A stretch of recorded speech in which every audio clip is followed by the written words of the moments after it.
Olá, amigos, bem-vindos à oficina de astronomia 486. Eu sou o professor Luiz Augusto da Silva e hoje nós vamos falar sobre os fenômenos celestes do período da primavera deste ano de 2022. Mas antes, meu diretor, comando do estúdio, sempre a cargo aqui do nosso querido Tiago Basso, o Capitão Kirk, aliás, quero lembrar novamente, já conferiu o canal Livro Leve e Solto de Crítica Literária lá no YouTube?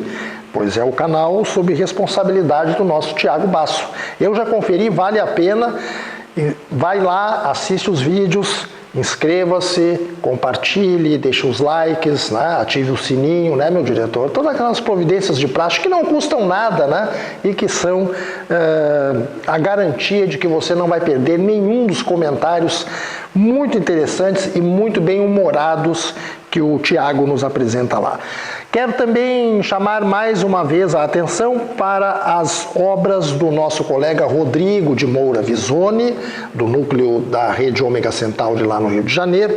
Eu tenho aqui nas mãos o livro sobre Landel de Moura, que foi um dos precursores da invenção do rádio.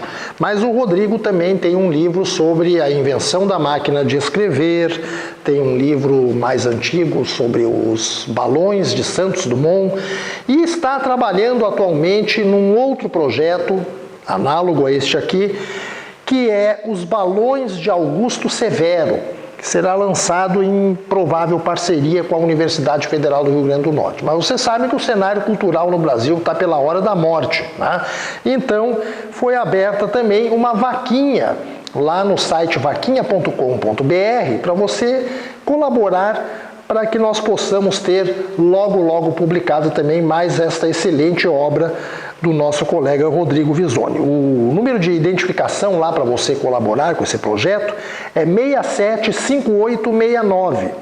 675869, vaquinha.com.br, e logo nós teremos mais um livro do nosso colega Rodrigo Visoni publicado.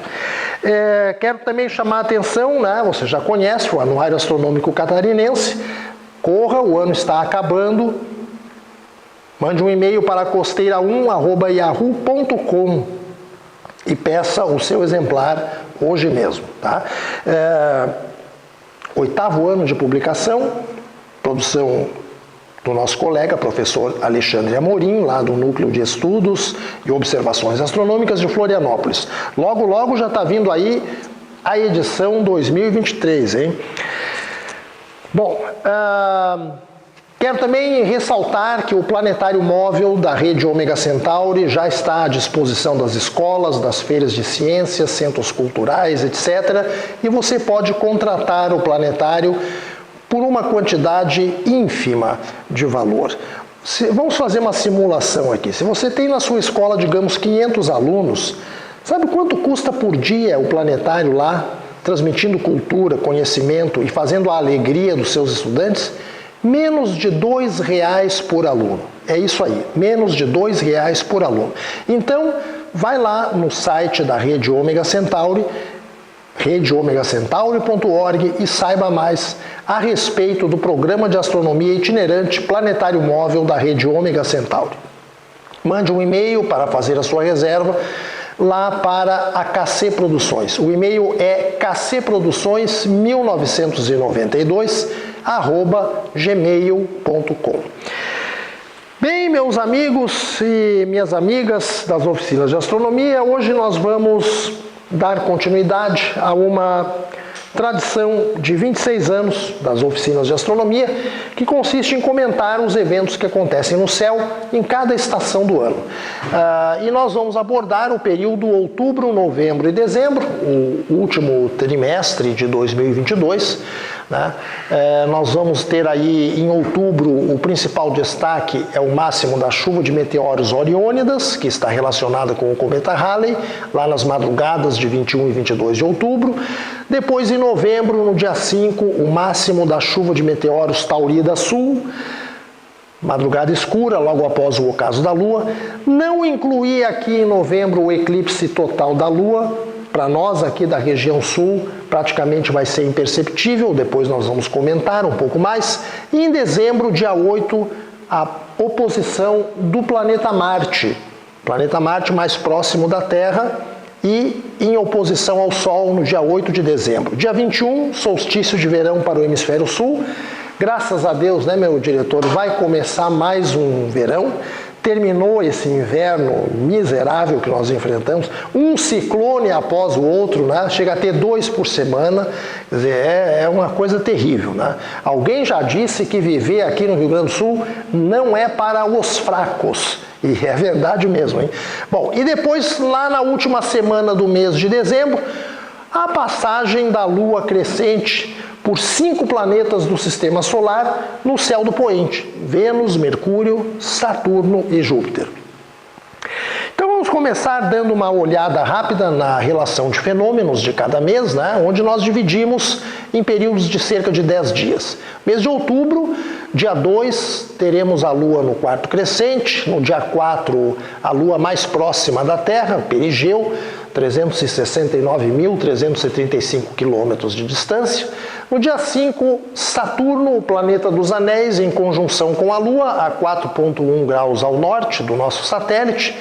Dia 6, o periélio do planeta Mercúrio, Mercúrio no ponto de maior proximidade ao Sol. Dia 8, o planeta Júpiter, maior planeta do Sistema Solar, em conjunção com a Lua, a 2,1 graus ao norte. E no mesmo dia, às 18 horas, horário de Brasília, Mercúrio na máxima elongação a 18 graus a oeste do Sol. Visibilidade matutina, portanto, antes do nascer do Sol. Dia 9 de outubro é lua cheia. A lua cheia que ocorre no mês de outubro, eventualmente também no final de setembro, ela se chama, entre os agricultores do hemisfério norte, de a lua da colheita, porque é aquela lua que assinala o final do verão, né, o início do outono, e, portanto, é a época de fazer a colheita das culturas de verão para guardar reservas de alimento para o inverno que vai se aproximando, né? Dia 11, às 18h49, a Lua no nodo ascendente, passando do lado sul para o lado norte do plano da eclíptica, que é a órbita da Terra em torno do Sol.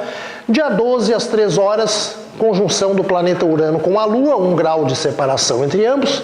E no dia 15 de outubro, dia do professor, né? Deixamos aqui já o nosso abraço a todos os professores, a essa sofrida classe, né, meu diretor? Olha que professor, meus amigos, nesse país sofre pra caramba, né? Sofre pra caramba.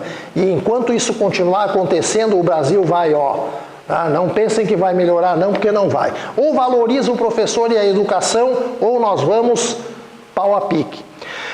Bom, dia 15, dia do professor, teremos Marte, planeta vermelho, em conjunção com a Lua, 3,6 graus de separação. E depois, no dia 17, o apogeu lunar, maior distância da Terra, 404.330 quilômetros. Ainda no dia 17, a estrela mais brilhante de Gêmeos, que se chama Pollux, a 1,8 graus ao norte da Lua. No mesmo dia, às 14h15, a Lua entra na fase de quarto minguante. E aí, no dia 21, às 15 horas, seria o momento do máximo de atividade. Mas nós temos que esperar para a madrugada do dia 22, né? Ou mesmo olhar na madrugada do dia 21, máximo de atividade da chuva de meteoros Oriônidas, acontece na constelação do Órion, são meteoros provenientes do núcleo do cometa Halley. E você pode esperar ver aproximadamente 25 meteoros num céu bastante escuro e com a visão desobstruída. Dia 22 de outubro, vamos ter Vênus em conjunção superior. Isso significa que, visto da Terra, Vênus está passando do outro lado do Sol e, portanto, não estará observável, né? Mas ele está passando da visibilidade matutina para a visibilidade vespertina, logo após o pôr do Sol no poente. Mas isso ainda vai demorar um pouquinho, né? Isso é mais para o final do ano, até que ele se torne bem visível. Dia 25 de outubro é lua nova, né? Teremos também aí um eclipse parcial do Sol, que infelizmente é invisível no Brasil.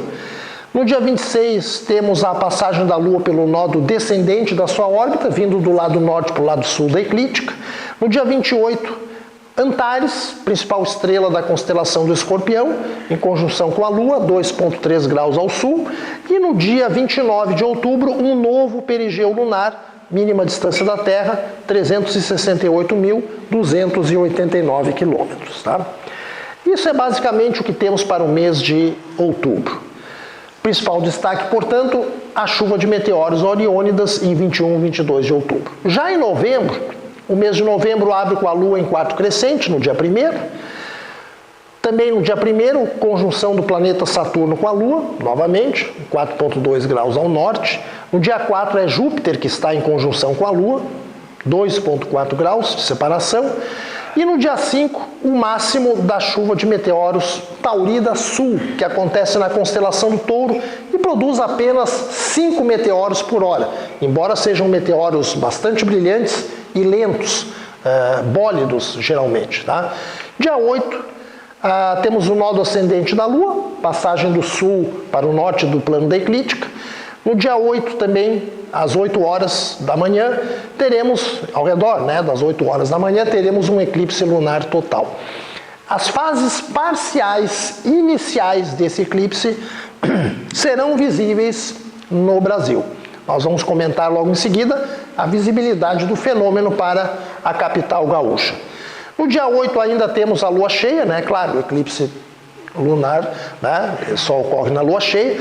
Essa lua cheia de novembro, ela é geralmente referida como a lua do caçador ou dos caçadores, ou a lua das geadas, ou ainda a lua dos castores, em alusão já às primeiras geadas que precedem as nevascas lá no hemisfério norte, no inverno do hemisfério norte.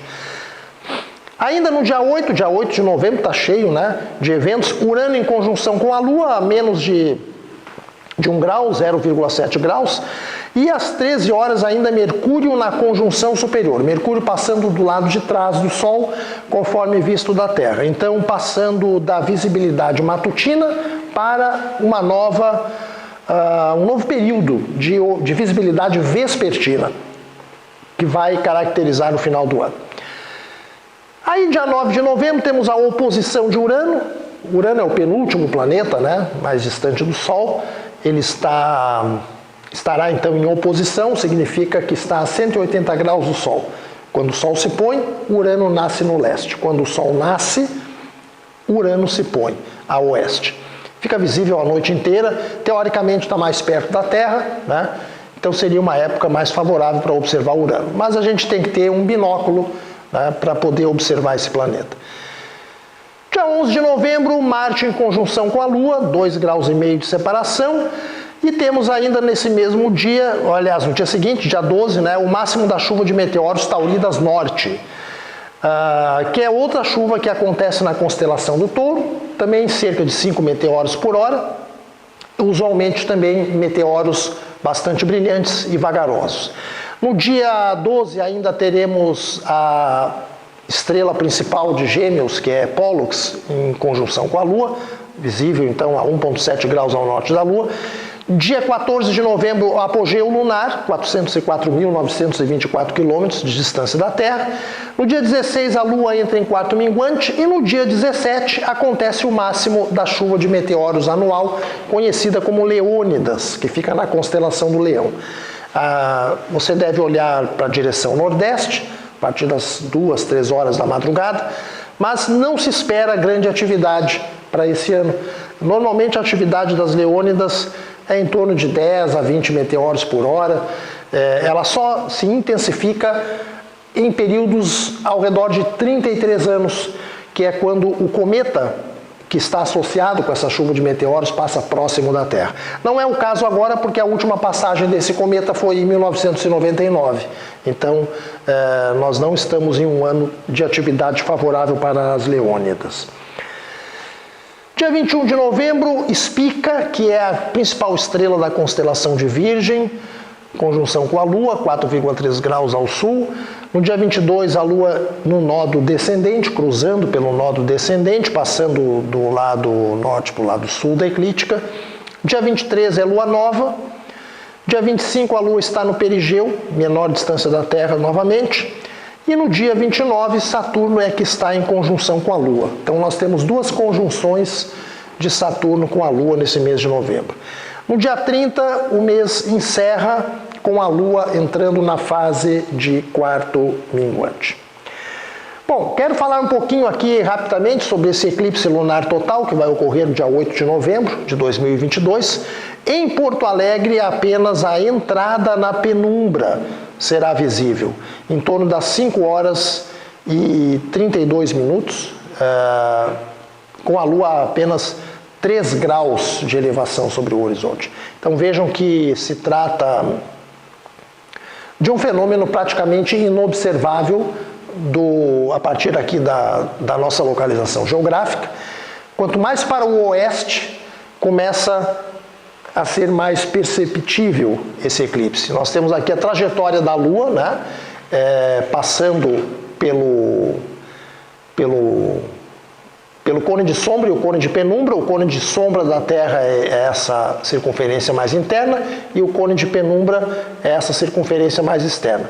Enquanto a Lua transita na penumbra, ela deixa de receber toda a luz que normalmente recebe do Sol. Recebe apenas uma parte dessa luz e, portanto, ela fica levemente desgastada em seu brilho normal.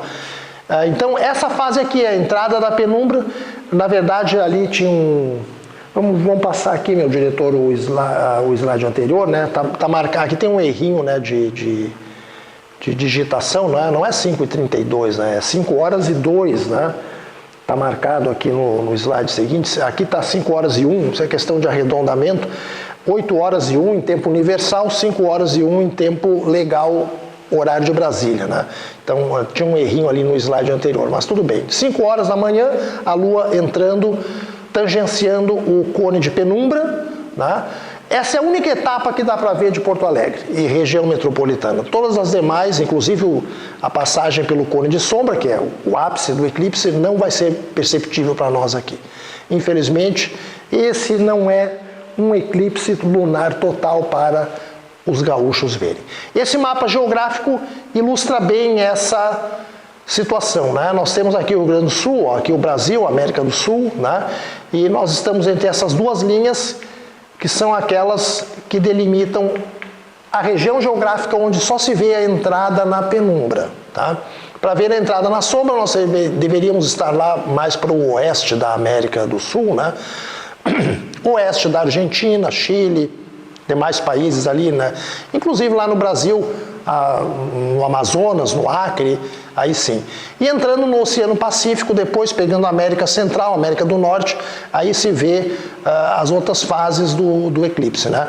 O eclipse é totalmente visível, basicamente, aqui no Oceano Pacífico, né? E depois, lá na Austrália também, eles pegam um pedacinho, lá no caso, no nascer da Lua, né? E nós aqui, no caso, ao pôr da Lua, né? No ocaso da Lua. E aqui a região do Oceano Atlântico, toda a Europa, a África, definitivamente não vê o eclipse. Bem, no mês de dezembro, temos no dia 1º a conjunção de Júpiter com a Lua, no dia 5, passagem da Lua pelo nó do ascendente da sua órbita, e Urano, o planeta Urano, em conjunção com a Lua, também a 0,6 graus. Isso aqui dá quase uma ocultação, mas que também não acontece para o Brasil. E no dia 8, o primeiro ponto alto do mês, Marte em conjunção com a Lua, 0,5 graus, né? Tem uma ocultação aqui de Marte, mas ela também não é visível do Brasil. E nesse mesmo dia e horário, Marte está em oposição ao Sol. Significa que Marte está do lado oposto do Sol no céu, visível a noite inteira, mais próximo da Terra, aparentemente maior e mais brilhante, nesse início de dezembro. A lua cheia também está ocorrendo aí, né? Porque quando é lua cheia, a Lua também está em oposição ao Sol e, portanto, vejam então Marte e a Lua em oposição no dia 8 de dezembro, né? Essa lua cheia de dezembro é chamada normalmente pelos agricultores lá do hemisfério norte de lua que antecede o Natal, né? Ou a lua das noites longas, porque já se está muito próximo do solstício de inverno no hemisfério norte e as noites lá são demasiadamente compridas. No dia 11 temos conjunção da estrela Pollux, da constelação de Gêmeos com a Lua, e também o apogeu da Lua, maior distância da Terra. Dia 14 ocorre o máximo de outra chuva de meteoros famosa, chuva de meteoros das Gemínidas, mas ela pega um pouco de interferência da Lua minguante esse ano, fica na constelação de Gêmeos, que a gente pode acompanhar principalmente na segunda metade da noite, mas vai haver interferência do luar esse ano. No dia 16 a Lua entra em quarto minguante, no dia 18 Spica, da constelação de Virgem, lá em conjunção com a Lua. Dia 19, nodo descendente da Lua. Dia 21, máxima elongação de Mercúrio ao Sol, 20,1 graus a leste do Sol. Mercúrio volta a ser visível logo após o pôr do Sol no oeste. No mesmo dia, às 18 horas e 48 minutos, acontece o solstício de verão para o hemisfério sul. É o início do verão para nós aqui ao sul do Equador.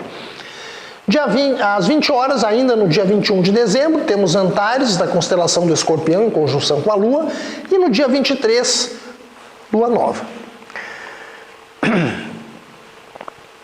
Bom, aí na véspera de Natal, temos a Lua no perigeu, menor distância da Terra, também temos Vênus em conjunção com a Lua, e notem bem essa sequência de eventos que está em negrito aqui. Dia 24 às 16 horas é Mercúrio, que está em conjunção com a Lua, né? 8 horas antes é Vênus, tá? Em torno de 3,5 graus em ambos os casos. 2 dias mais tarde, Saturno em conjunção com a Lua. 3 dias mais tarde, Mercúrio em conjunção com Vênus, ambos muito próximos no céu do poente. E no mesmo dia, Júpiter em conjunção com a Lua. E o ano termina nessa tabela de fenômenos astronômicos, no dia 30, às 22 horas e 21, com a Lua entrando em quarto crescente. Então, recapitulando, os principais destaques do mês de dezembro de 2022. A oposição de Marte, em 8 de dezembro, às 2 horas e 41 minutos, horário de Brasília. A distância de Marte à Terra nesse dia é de apenas pouco mais de meia unidade astronômica. Isso dá em torno de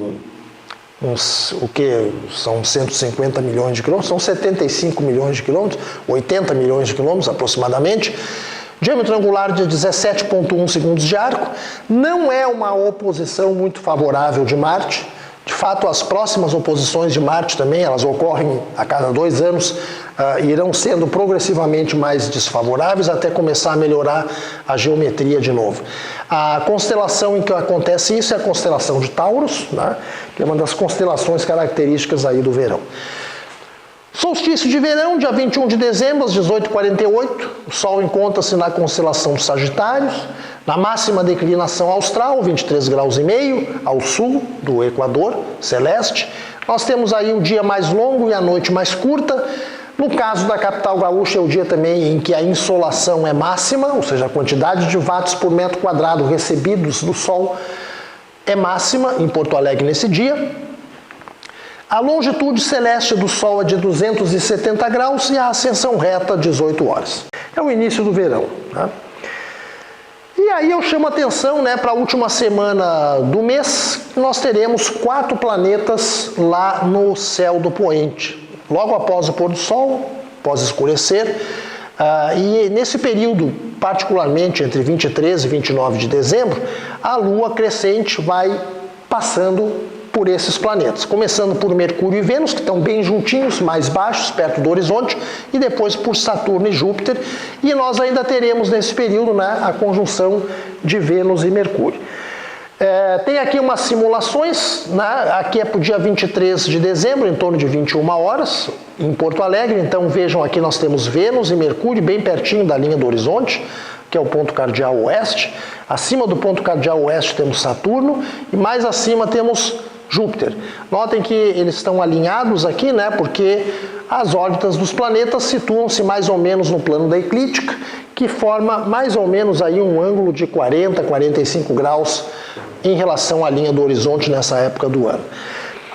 Essa é a configuração para o dia 23, e aqui nós temos simulações para os dias seguintes. Ó, dia 24 de dezembro, véspera de Natal, então a Lua bem novinha, já brilhando acima de Mercúrio e Vênus, né?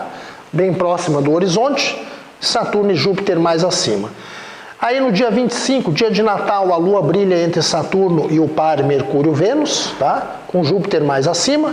Dia 26, a Lua está pertinho de Saturno, tá? Mercúrio e Vênus aqui para baixo, Júpiter mais acima. Dia 27, ela brilha entre Saturno e Júpiter, vai escalando o céu, né? No dia 28, aproxima-se de Júpiter, e no dia 29, sempre às 21 horas, ela já ultrapassou o planeta no seu circuito pelas constelações do zodíaco. E aqui embaixo nós temos Mercúrio e Vênus bem pertinho, né? Numa conjunção que ocorre bem próxima do horizonte, numa condição de observação um pouco marginal, né? Precisa ter um horizonte bastante desimpedido ali para que a gente possa observar. Esta foi a oficina de astronomia número 486. Eu volto no nosso próximo encontro. Até lá!